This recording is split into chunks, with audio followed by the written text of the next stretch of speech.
أعوذ بالله من الشيطان الرجيم. بسم الله الرحمن الرحيم. الحمد لله رب العالمين الرحمن الرحيم مالك يوم الدين. إياك نعبد وإياك نستعين. اهدنا الصراط المستقيم صراط الذين أنعمت عليهم غير المغضوب عليهم ولا الضالين. اعوذ باللہ من الشیطان الرجیم. بسم اللہ الرحمن الرحیم. الحمد للہ والصلاۃ علی اہلہا اما بعد فقد. آؤ کتاب پڑھیں. اس پروگرام میں آپ کا استقبال ہے جس میں ہم برزخ کا سفر نامہ آپ کی خدمت میں پیش کر رہے ہیں، اور گفتگو پہنچ گئی تھی پیج نمبر 183 تک، جس میں شراب خوروں کے عذاب کا سلسلہ جاری و ساری تھا، اور عذاب شراب پینے والوں پر کیسا کیسا عذاب ہوگا، اور جو عالم برزخ میں ایک ذرے کی برابر ہے اس کی کچھ تھوڑی سی گفتگو آپ کی خدمت میں پیش کی، اور قیامت میں یہ عذاب جو ہے 1000 گنا زیادہ ہو جائے گا آخرت میں. لہذا آئیے گفتگو کو شروع کرتے ہیں. آج کی ہیڈنگ ہے حرام خوروں کا انجام. کچھ فاصلہ طے کرنے کے بعد مجھے سخت بھوک نے ستانا شروع کر دیا. مجھ سے قدم نہیں اٹھائے جا رہے تھے. میں پاؤں گھسیٹ گھسیٹ کر چل رہا تھا. کئی بار زمین پر گرتے گرتے بچا، مگر بڑی مشکل سے خود کو سنبھالا. میں نے کردار سے کہا تمہارے پاس کھانے کی کوئی چیز نہیں ہے. بھوک سے میرا برا حال ہو رہا ہے. اب تو مجھ سے ایک قدم بھی آگے نہیں بڑھایا جا رہا. اس نے کہا تھوڑے ہی فاصلے پر غذا کا دسترخوان بچھا ہوا ہے اور کچھ لوگ اس کے آس پاس بیٹھے کھا رہے ہیں. جس طرح ہو سکے کچھ قدم اور چل کر وہاں پہنچ جاؤ تاکہ اس دسترخوان سے ہم بھی کچھ کھا لیں. میں نے بڑی مشکل سے قدم اٹھایا اور آگے بڑھنا شروع کر دیا. دور سے کچھ لوگ دکھائی دے رہے ہیں. جب ہم ان کے قریب پہنچے تو معلوم ہوا کہ کردار ٹھیک کہہ رہا تھا. وہاں دسترخوان لگا ہوا تھا جس پر انواع و اقسام کے طعام پڑے ہوئے تھے. ان کے ساتھ کچھ گوشت، گلی سڑی اور غلیظ غذائیں بھی پڑی ہوئی تھیں. وہ لوگ ان صاف ستھری اور خوشبودار اور لذیذ غذاؤں کو دیکھنے کے باوجود ان گلی سڑی اور غلیظ غذاؤں کو کھا رہے تھے. میں نے کہا یہ لوگ کتنے بے وقوف اور احمق ہیں. لذیذ اور خوشبودار اور خوش ذائقہ غذاؤں کے بجائے گندی اور گلی سڑی چیزیں کھا رہے ہیں. کردار نے کہا کیا تم معلوم کرنا چاہتے ہو کہ یہ لوگ کون ہیں اور دنیا میں کیسا عمل انجام دیتے تھے؟ میں نے کہا ہاں. اس نے کہا یہ مال حرام کھانے والے لوگ ہیں اور دنیا میں لوگ سود اور رشوت، جوا، مال یتیم، بیواگان اور ستم رسیدہ الغرض ہر ناجائز راستے سے حاصل کیے مال کو جمع کرتے اور کھاتے تھے. حالانکہ ان کے پاس حلال مال بھی ہوتا تھا لیکن یہ لوگ اسے استعمال میں نہ لاتے تھے. اس کے بعد اس نے کہا دراصل یہ لوگ احمق ہیں اس لیے کہ خدا تعالیٰ نے اتنی حلال روزی تقسیم کر رکھی ہے جو تمام انسانوں کو پوری ہو جائے. کوئی شخص بھی اپنے مقررہ مقدار سے زیادہ نہیں کھا سکتا، لیکن یہ لوگ حرص و طمع کی وجہ سے دوسرے کے مال پر دست درازی کیا کرتے تھے. بھوک سے نڈھال ہم بھی دسترخوان پر جا بیٹھے.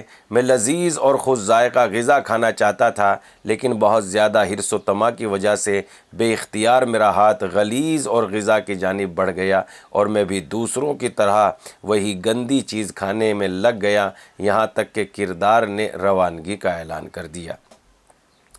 لوہے کے دہکتے ہوئے ٹکڑے.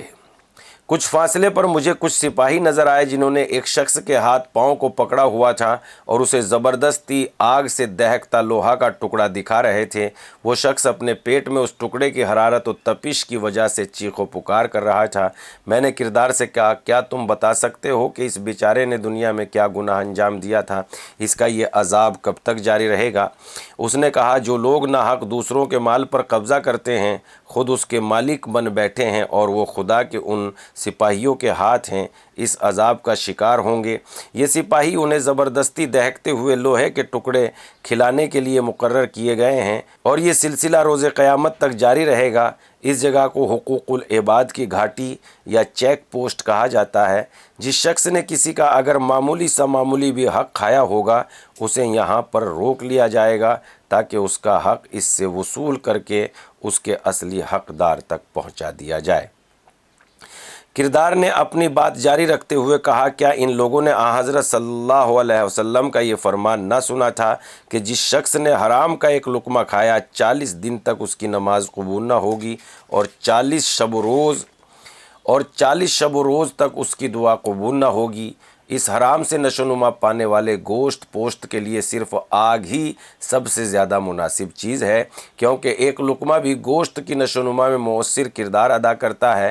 کیا انہیں پیغمبر اسلام صلی اللہ علیہ وآلہ وسلم کا یہ فرمان یاد نہیں تھا کہ کچھ لوگ قیامت کے دن میدان حشر، میدان محشر میں آئیں گے، ان کی نیکیاں نماز، روزے اور تہجد کی نمازیں سربا فلک پہاڑوں کے مانند ہوگی، لیکن خدا تعالیٰ ان کی وہ تمام نیک اعمال کو جلا کر راکھ کر ڈالے گا اور انہیں جہنم میں ڈال دے گا۔